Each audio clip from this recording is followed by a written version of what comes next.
kingdom of God and His righteousness, and all these things shall be added unto you. So meron po ba kayong dinidesire ngayon sa orasan ito? O be ready to receive yung dinidesire nyo sa araw na ito. Amen? At bago po tayo mag-umpisa, patuloy po nating pasalamatan ang ating Panginoon sapagkat tunay nga po na hiwalay sa Kanya, wala po tayong magagawa. And yet, dahil ito, ang araw niya, pinahintulutan niya na tayo ay magkatipon-tipon muli. Amen po ba? Hallelujah! Sige po, tayo po lahat ay tumayo at magbigay tayo ng papuri at parangal sa ating Diyos na buhay. Hallelujah! Amen.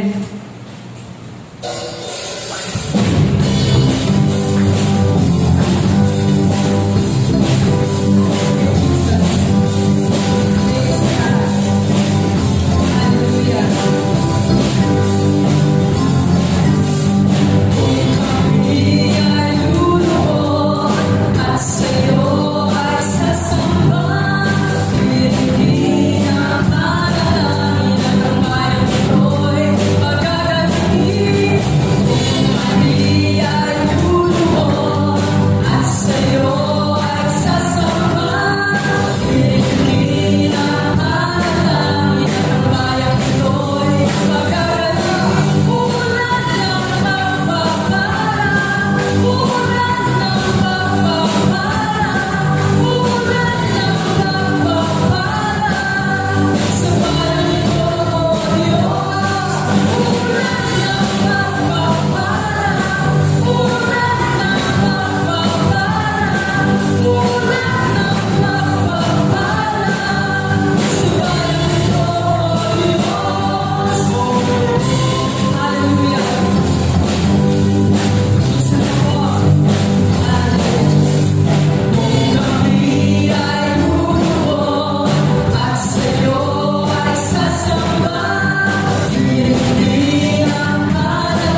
Pinupuri, sinasamba kita,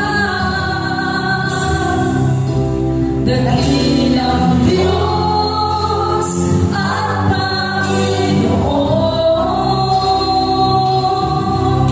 Tunay nga ika'y walang katulad, tunay nga ika'y di nagbabago. Mabuti ang Diyos na sa akin ay nagmamahal.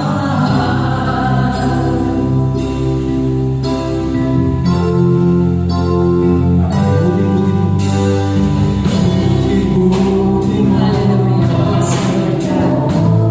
Sing church, hallelujah. Amen. Hallelujah, Jesus. Ika'y laging tapat kong magmahal.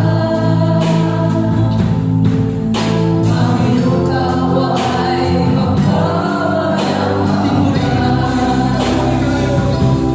pinuri, sinasamba kita, dakilang Diyos at Panginoon. Tunay nga ika'y walang katulad, tunay nga ika'y di nagbabago. Mabuti ang Diyos na sa akin ay nagmamahal. Pinupuri, sinasamba kita, dakilang Diyos at Panginoon. Tunay nga ika'y walang katulad, tunay nga ika'y di nagbabago. Mabuti ang Diyos na sa akin ay nagmamahal. Mabuti ang Diyos sa akin ay nagmamahal. Tunay ka mabuti, Panginoon. Mabuti ang Diyos sa akin ay nagmamahal. Hallelujah, purihin ka, Ginoo. Amen.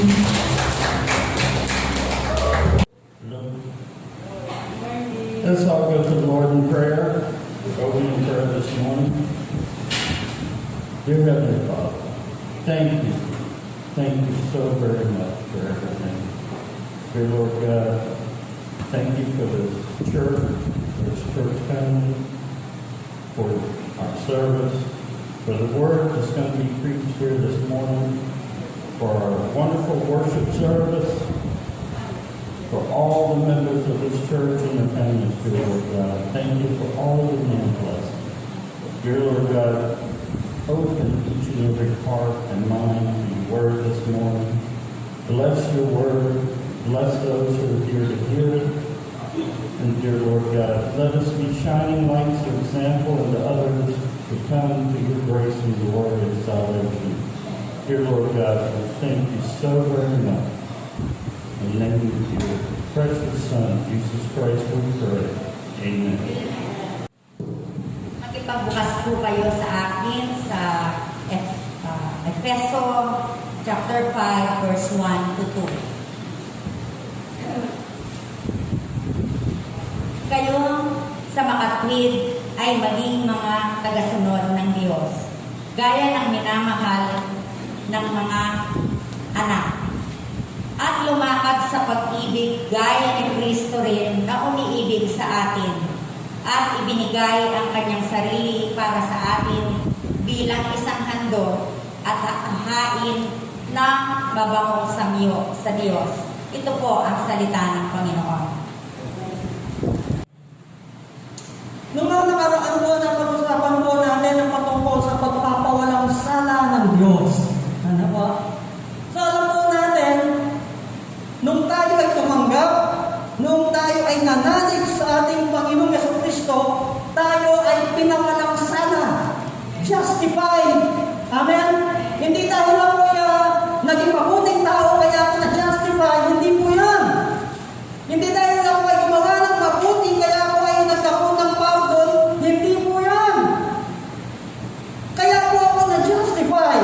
Kaya ako pinawalang sala. Kaya nga may kasalanan, pinawalang sala ng Diyos. Dahil ako ay tumanggap sa ating Panginoon Jesucristo, ako ay nagsisi ng aking mga kasalanan, at ako ay pinawalang sala ng ating Diyos sa pamamagitan ng aking pagsampalataya. Amen? Ang pag-uusapan po kasi natin ngayon ay patungkol sa pagpapaging banal. Sanctification. Ano po? Kasi po yung dalawang ito ay laging magkasama, pero hindi sila pareho. Ano? Yung justification, ito yung pagpapawalang sala ng Diyos. Ito yung nangyaring minsan. Amen? Nung ako'y tumanggap sa Panginoon, nagsisi ng aking mga kasalanan, ako'y pinatawad, ako'y pinako ng Diyos, ako'y na-justify. Nagbago ang aking kalagayan mula sa pagiging isang makasalanan na dapat tumanggap ng parusa, ako'y na-justify. So ako ay mula sa pagiging convicted, ako ay naging malaya. Ako'y pinatawad, ako'y pinalaya, ako'y nilinis sa aking mga kasalanan. So, ang ibig sabihin, nung ako'y tumanggap at nanalig sa Panginoon, lahat ng mga kasalanan aking nagawa ay napura. Napura po ito. So, kailangan mo na kailangan mapalalahanin natin yung kasalanan, kaya tamilagas, na po, pinatawag ko yun ng Panginoon nung ikaw ay nagsisi tumanggap sa ating Panginoon.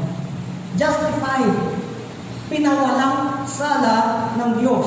Ngayon, magkasama po lagi yan. Ang justification at sanctification.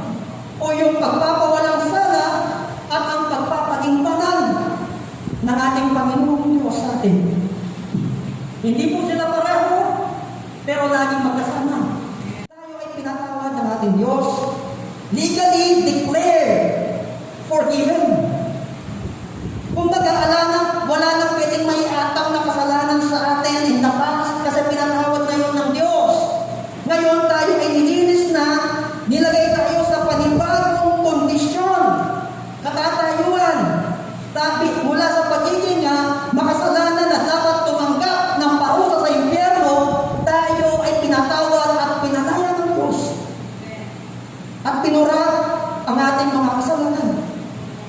So, ibig sabihin, pinawalang sala, ligtas sana. Ngayon, dahil tayo ay pinatawad ng Diyos, dineclare na legally, wala nang pwedeng iparatang sa atin. Malinis na, pinatawad na. Ngayon ang ating Panginoon, tayo ay kanyang ginawang kanya. Mula sa pagiging makasalanan, pinatawad, nilinis, at ngayon tayo ay set apart. He made us holy. Kung baga pinag-uusapan natin sa unang part na ito, meron po kasi tinatawag na positional sanctification. Positional sanctification, ito yung ang Diyos siyang nagdeklara sa atin na tayo ay banal. Tayo ay kanyang pinatawad, nilinis, at tayo ginawang anak niya. Yun ang ating posisyon. Ano po? Tayo ay tinawag ng mga saints. Dito po sa first, basahin ko lang po muna. Sanctification, made holy, set apart for God's exclusive use. We are made holy by God. Tayo ay sinet apart ng Diyos para sa kanyang natatanging gawain. Para sa kanya. Amen? Kung baga, halimbawa, nakatira pa tayo sa mundo. Siyempre, nandito pa po tayo sama-sama. Amen? Pero, tayo ay para sa Diyos. He set apart. Kung baga, nung tayo ay kanyang pinatawad, nilinis, at ito, tayo ay para lang sa Kanya.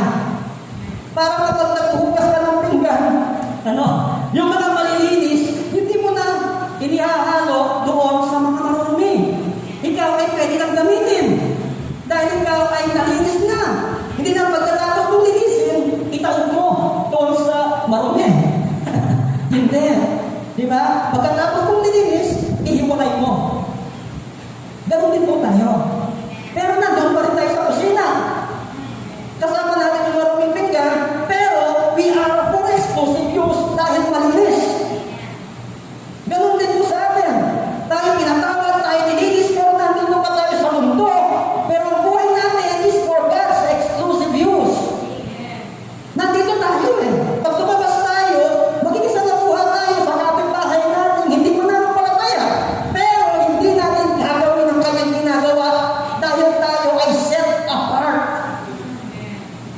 natin gagawin yung dati nating pamumuhay dahil tayo ay nilinis ng Diyos, hinihiwalay ng Diyos, at para lang sa paggamit ng Diyos.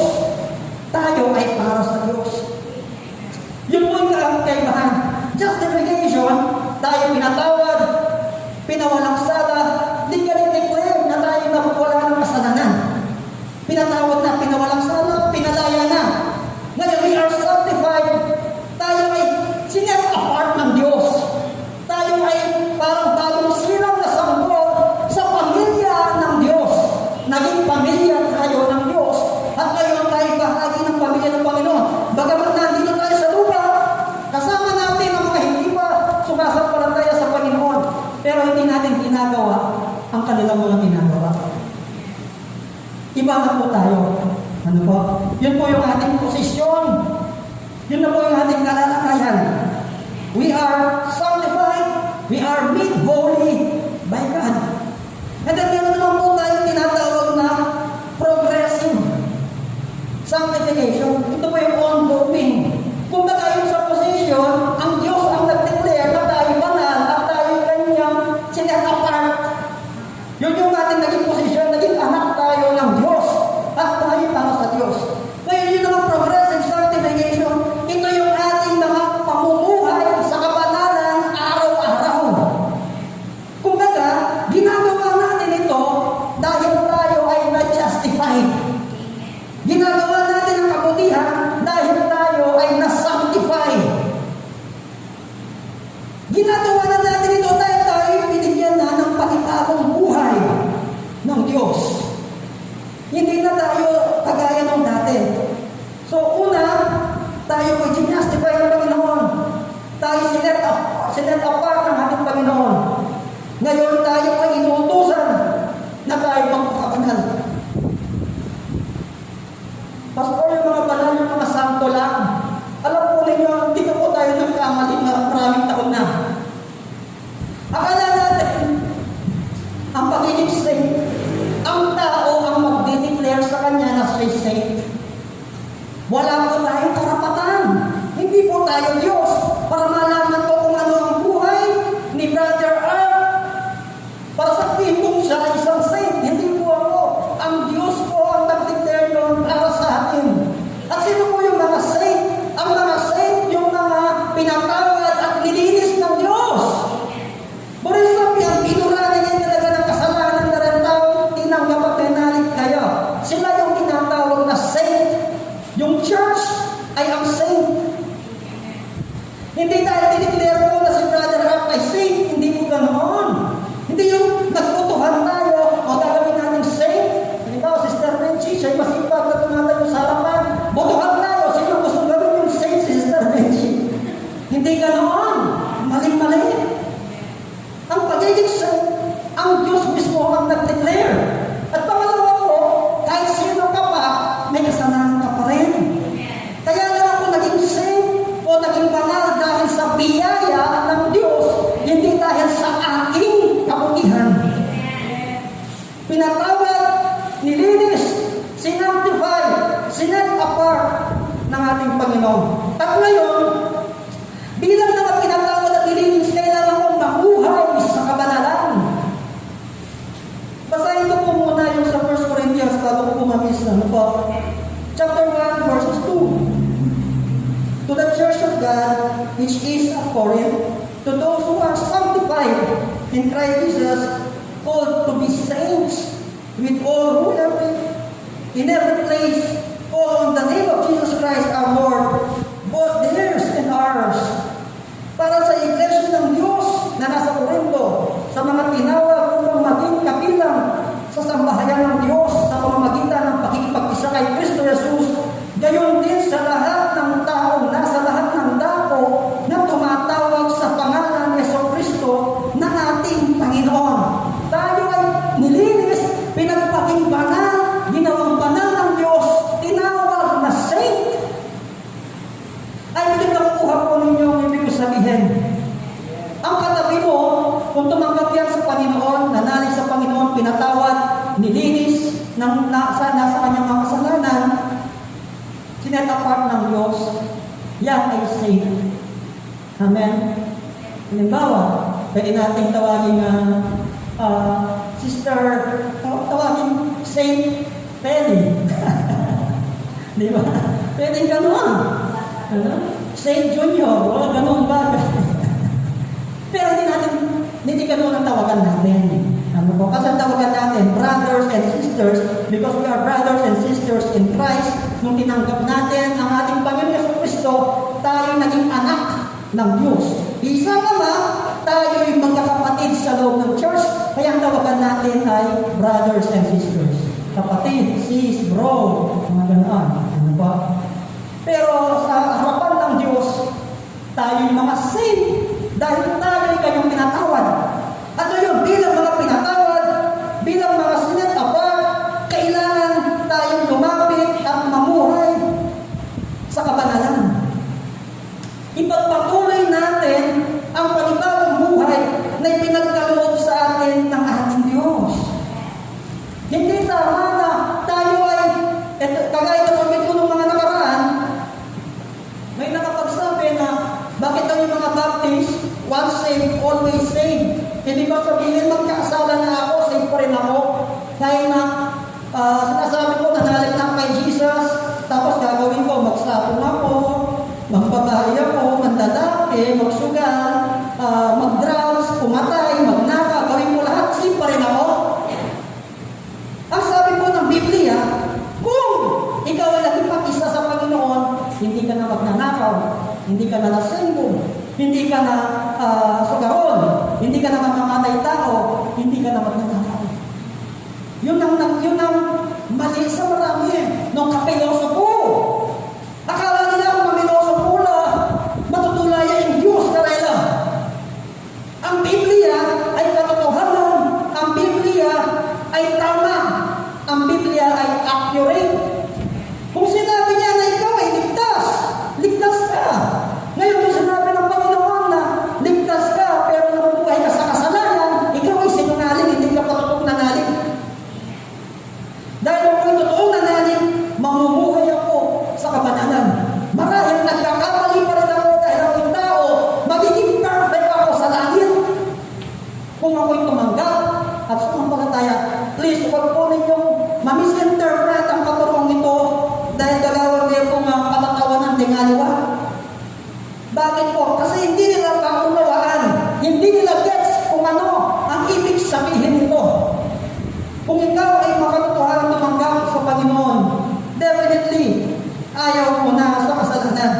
Ulitin ko lang po,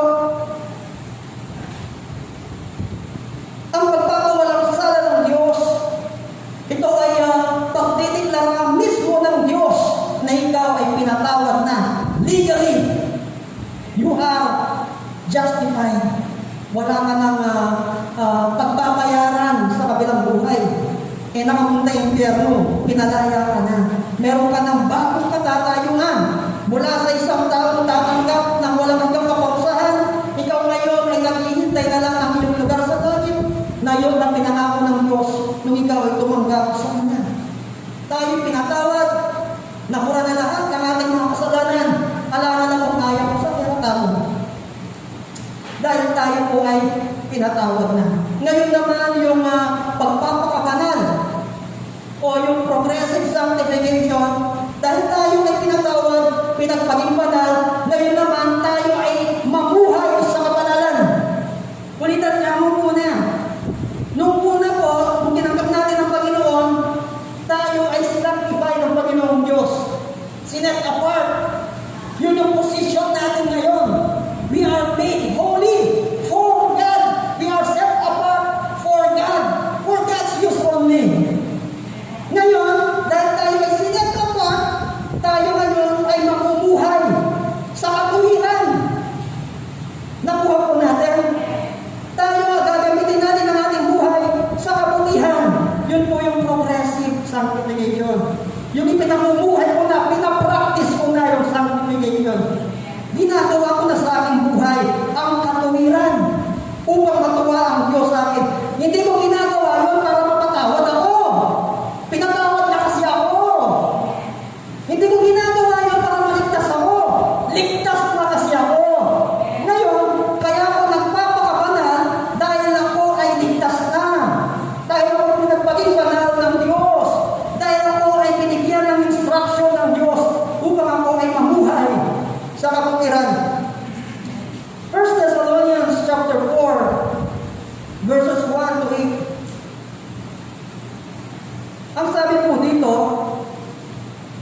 ngayon.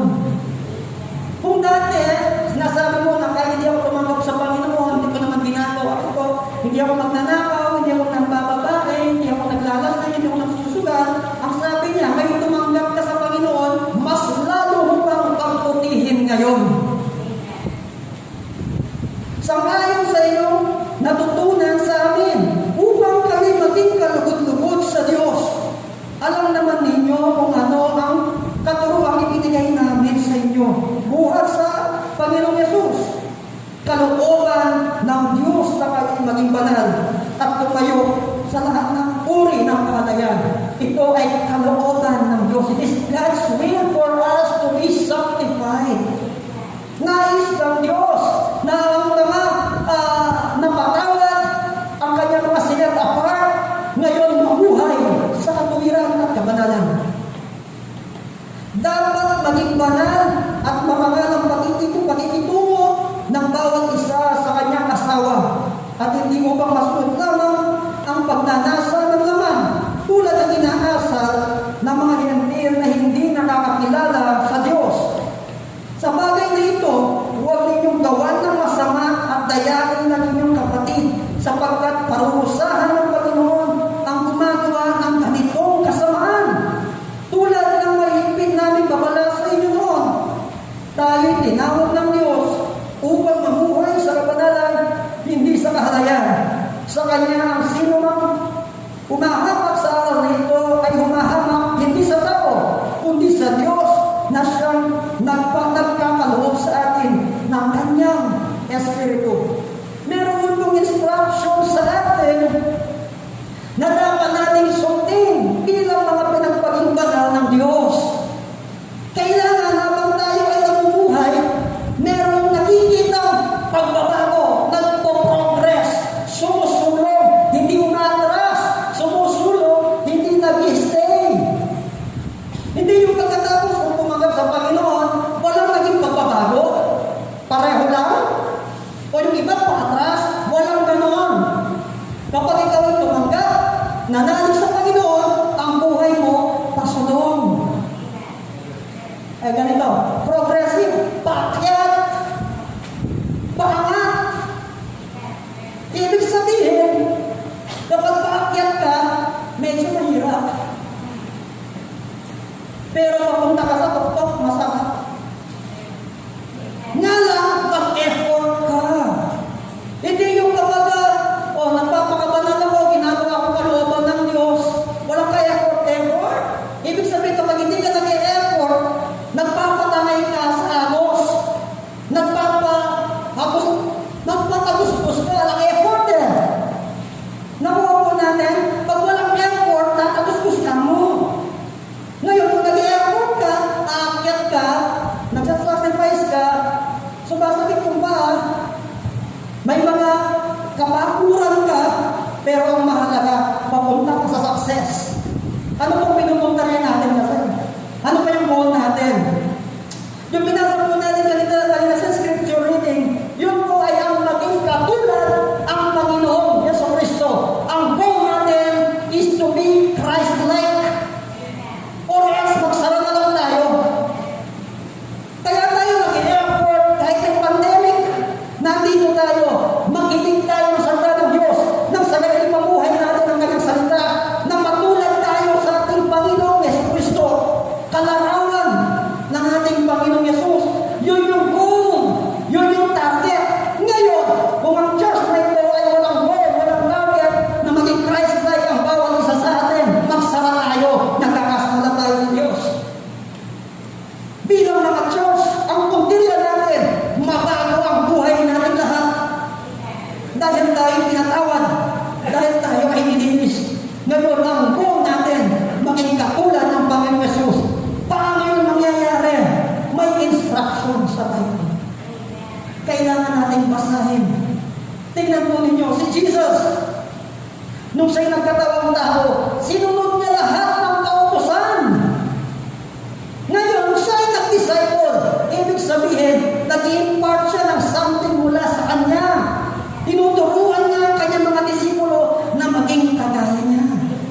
Kung paano yung teacher, napakagaling niya sa physics, ini-impart na sa student. Ngayon ang mga student na natututo para nagiging pride sa kanya. Di ba? Estudyante ko yan, ang talino niya, ako nagturo dyan. Ngayon ang ating Panginoon Yesu Cristo, ini-impart niya sa atin yung kapanalan. Kaya ka ng disciple. Ngayon, bumalik na ang Panginoon sa langit. Ipinagpatuloy ng mga disipulo kasama ang Holy Spirit ng ating Panginoon Yesu Cristo. Kaya nga po sinasabi ko po sa inyo kanina, bilang mga part ng family ng Diyos, kaya nga family Diyos ang naging ama, tayo yung mga anak. Kapag sinasabi ng mga tao, kamuki naman ng anak mo, kalung kami, ano? Hindi na masaya kanta, di ba? Hintatang. Ngayon, tapos na, sabi ko nila, ay magaling din siya pagkapang drawing, nagmagal sa ama. Nakuha po natin. Alam po ninyo, ang Diyos ang ating ama. Ngayon tayo kanyang pinatawad, ang gusto niya maging katulad natin siya. Maging katulad natin ang kanyang anak na si Jesus. Dahil siya ang ating ama.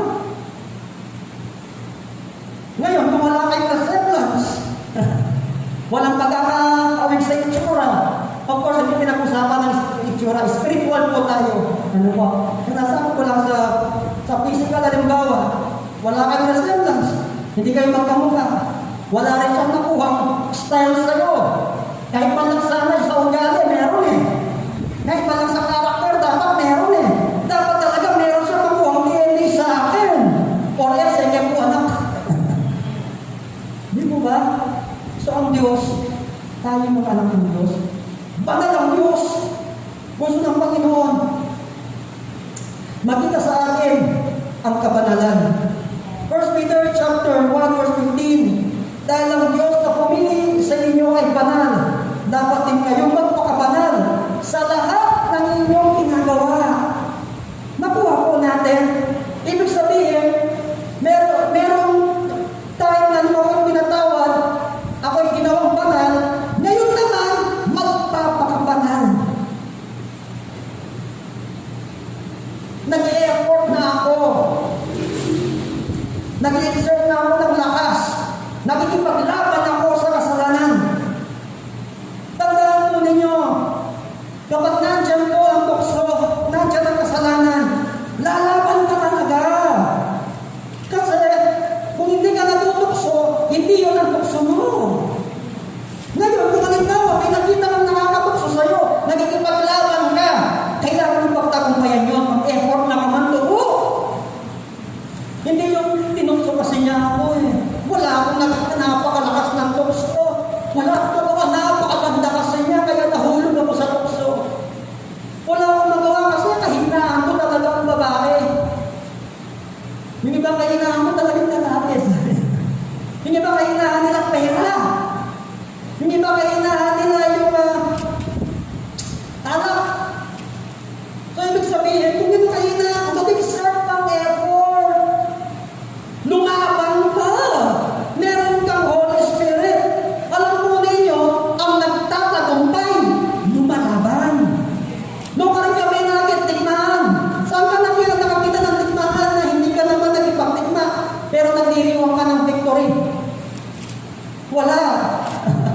Kaya ka nagdiriwang, lumaban ka kasi. Halimbawa kayo, sa tingin mo ba ninyo yung pagsusuot ng face mask, hindi makikipaglaban yan? Makikipaglaban. Bakit po? Patsiyating ka kayo po yung face mask ko, hindi sasayo yan. Manyaman nga ng face mask. Sasayo ko ba lupos? Patsiyating ka kayo po, hindi. Kaya manyaman, hindi nga anak. Pero kailangan mong magtiis. Kailangan mong lakanan. Kailangan mong makibaka. Para sa tagumpay. Medyo matagal ang labanan, pero kung ikaw ay lumalaban, may tagumpay. Ganoon din sa tukso. Kung umarap ka ng tukso, labanan mo sa tulong at biyaya ng Panginoong Yesus. Ito pa po, ito ang ating sandata. Naalala ko po natin, umarap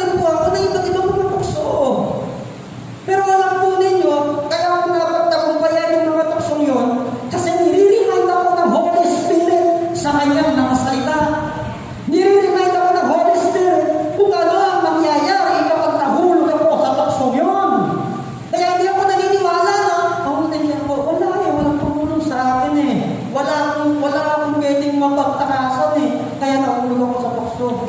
Hindi po yung totoo. Kapag nandiyan ang tukso, ang Holy Spirit ay nakapapatugutan. Di nga lo kung yan naman tinanggap niya yung tingin, at least ba lang yung konsensya na. At least ba lang yung konsensya na. Kaya kung hindi po totoo na naulog ka sa tukso kasi masyado malakas ang tukso, hindi po yun.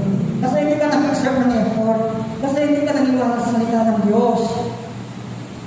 Lahat tayo ay dumaranas ng matinding pagsubok. Ngayon, bakit may nagtatagumpay? Bakit meron hindi? Depende kasi. Baka walang sandal tayo isa. Baka hindi niya alam kung paano harapin ang iba't ibang mga tukso. Kaya nga meron yung instruction ng ating Panginoon sa atin upang sa tayo, sa harapan ng Panginoon, tayo ay maging banal. Ito po yung nais po niya sa atin. Please, ito po yung utos po niya sa atin. Basahin ko lang po ulit.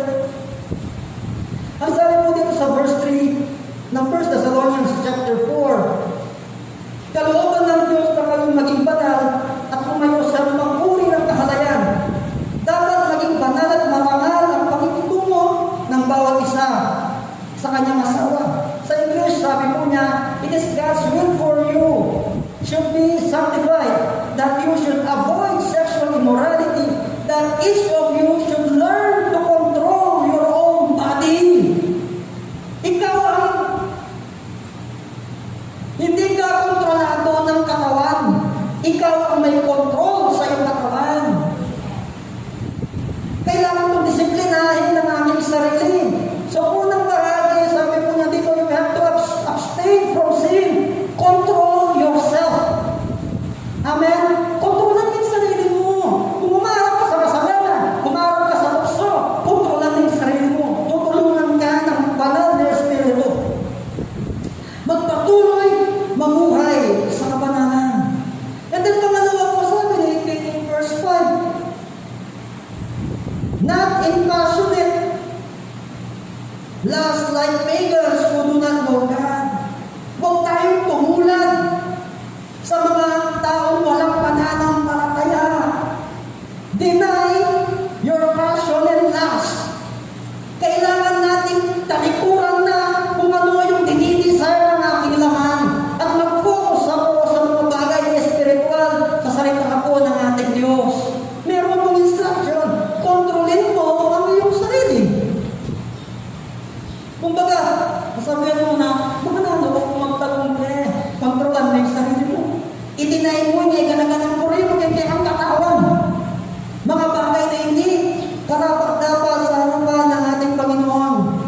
Dahil ang mga nagpapatangay sa abos, para silang mga taong walang pananampalataya. Kasi po yung mga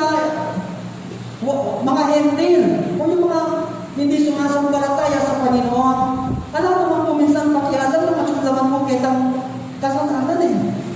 Ingakakit na, masasira lagi eh. Nakikita nila na hindi na maganda ang nagiging bunga ng kanilang ginagawa. Pero patuloy din ang nagtagawan. Pero tayo na mga mananampalataya, tayo ay nakikipaglaban na. Pangatlo po, yung una, abstain from sin, control yourself, deny your passion and lust, fear God's discipline.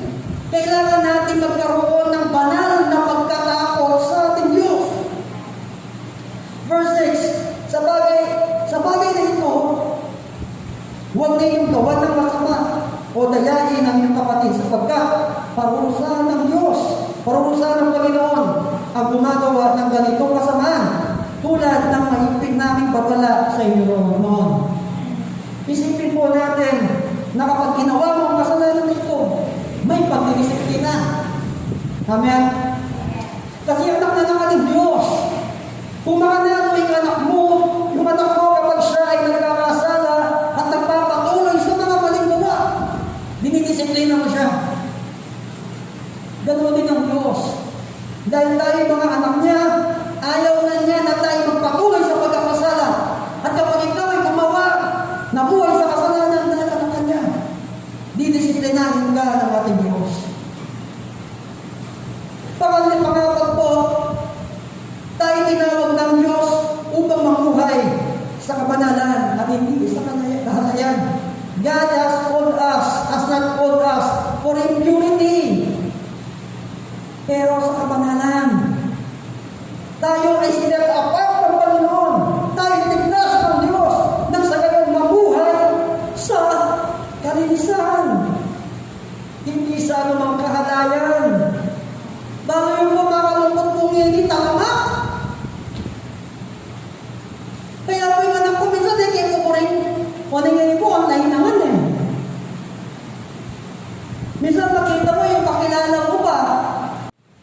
nakikita mo sa Facebook, mag-TikTok lang ng ka-sexy man.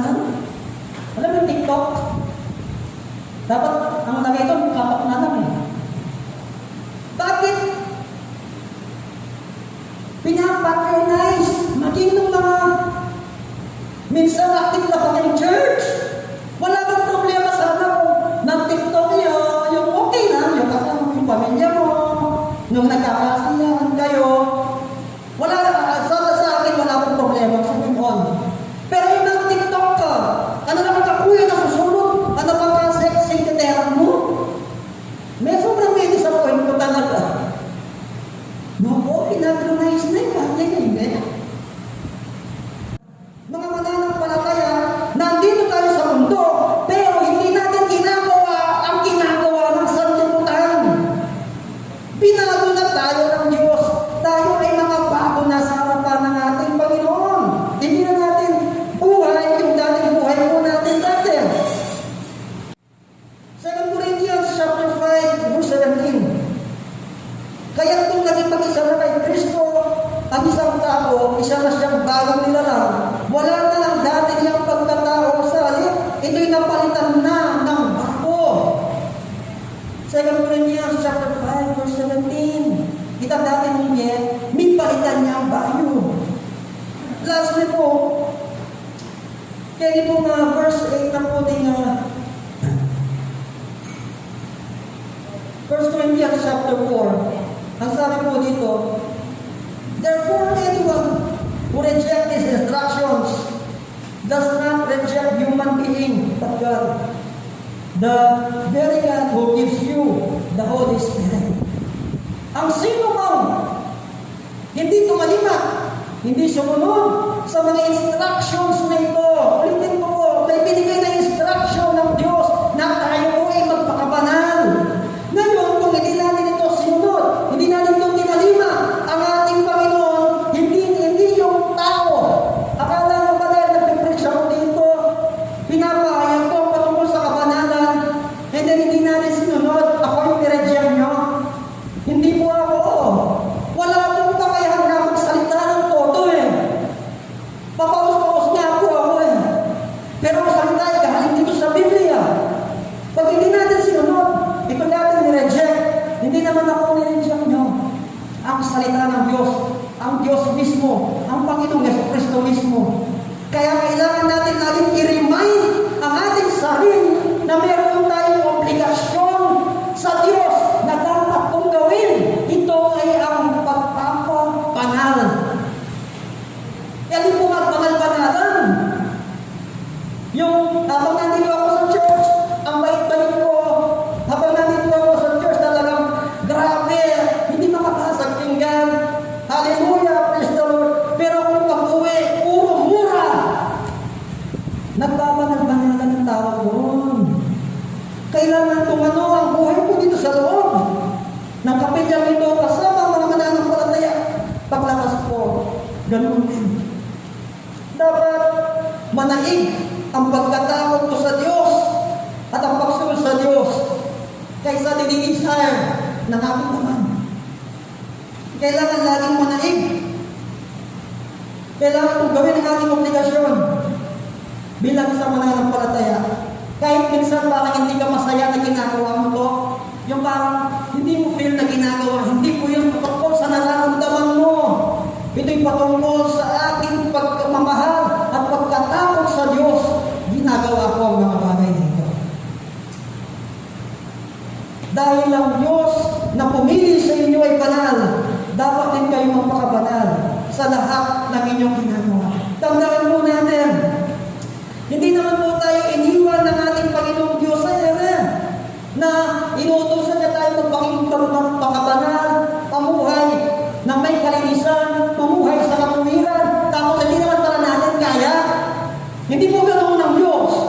Sa katunayan, sabi nga po sa bandang huli, the very God who gives you His Holy Spirit, meron kang Holy Spirit sa iyong buhay. Meron Holy Spirit sa iyong katawan, nananahan sa iyo. Ngayon, dahil meron Holy Spirit sa iyong buhay, magagawa natin ito sa tulong at biyaya ng Diyos. Kagaya po nung naging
sumunod ka sa instruction, matakot ka sa Diyos.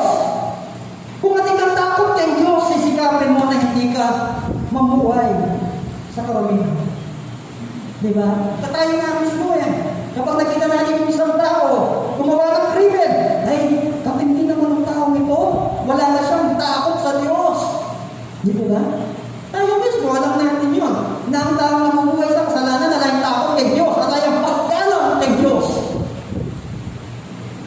Kaya tayo ng mga minamahal, pinatawad, pinagpaging banal, mamuhay sa kabanalan. Yaman ang Diyos na humirap sa amin ay banal. Dapat kayong magpakabanal, ano man ang inyong ginagawa. So, ibig sabihin, ako mismo magdidesisyon, gagawa, susunod, tatalima sa instruction ng Diyos, ano man ang ating ginagawa. Purihin ang ating Panginoon. Tayo po ay tumayo at manalangin.